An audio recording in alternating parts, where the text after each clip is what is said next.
Alright, so I want to show off a couple things that should make labeling fish from drones and other camera sources very easy. So let's pretend that you've just returned from a fish count where you've used a drone and you have your video files or your photos stored on an SD card. The first thing you want to do is remove that SD card and then get it onto an external hard drive or your computer. And once you do that, you can put it into a folder like this. I like to call them raw videos, and we'll see that we have a couple videos here of different fish counts that we've done near Quinhag. So once we do that, we'll have a folder with all of our videos or our images, and then we can use this program to help prepare a data set so that we can actually count the fish.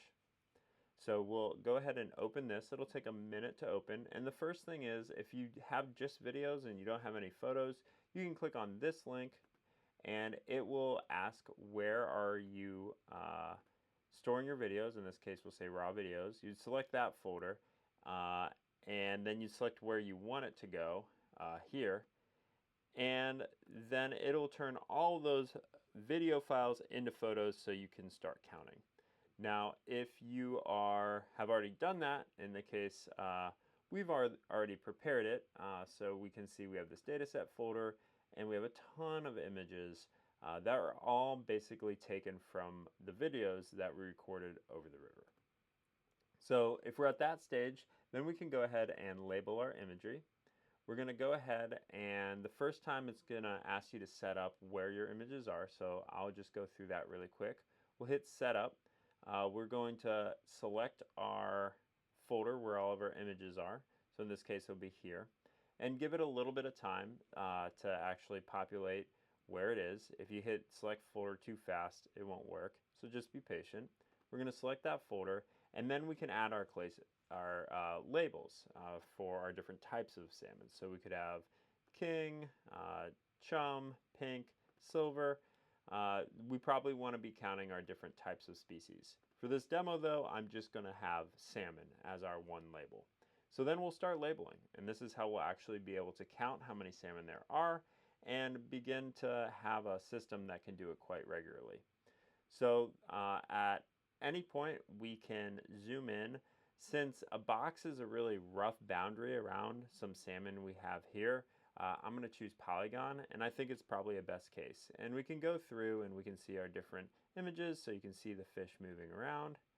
So it's really important when we're counting that we count every fish and we label every fish, and we don't just count some and others. It's really important that we're super consistent. So let's go back to the beginning here. And we'll see we have a couple fish. So I can go ahead and zoom in, and then I can start labeling. So this looks like a salmon right here.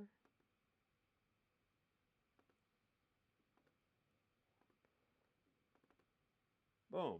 And I'll do this one as well. So it'll take a little bit of time, but it's definitely worth doing.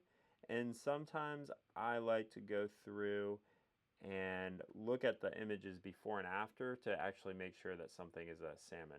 When we're done doing some labeling, we can hit save. And so I can go through here and look at the previous ones. I can see that there's some fish moving up here in the water.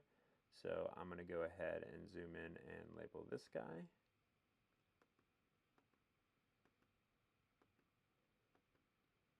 And it takes a little bit of time to do this, but this is how we'll make a data set for training.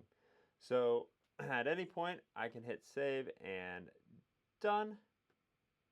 It'll save those three annotations, and when I go back, I'll have them saved here. If there's an image where there aren't any fish present, we can go ahead and just delete that image from the data set as well. It looks like all of these have different fish. So labeling takes a little bit of time, but it's definitely worth doing. And this is maybe a really good example of one that doesn't really have any fish. So I'll go ahead and delete that image right here. And when I'm done with my session, I can hit save and I can exit out. And then the next time I come in, I can go back to my fish labeler, open it once again, and it should auto reload with all of the labels that I did before.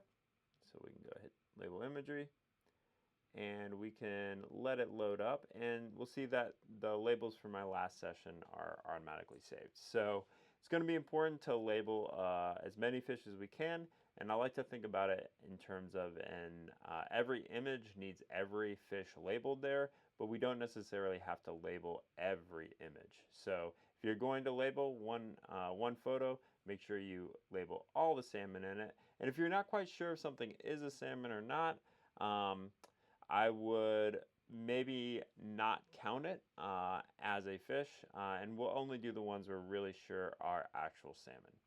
At the very end, and I like to do this pretty much anytime, I'll just go ahead and hit export YOLO, and that'll make another document that shows us what we've labeled thus far. Remember that the tool auto selects to box, and we want to be using polygon. But let's say we automatically label one and then realize that was not actually what we were trying to do. We can go back and just delete it like that. So that's how you use the general framework. It's only right now going to work on a Windows computer, but we'll have some support for Mac systems coming out shortly.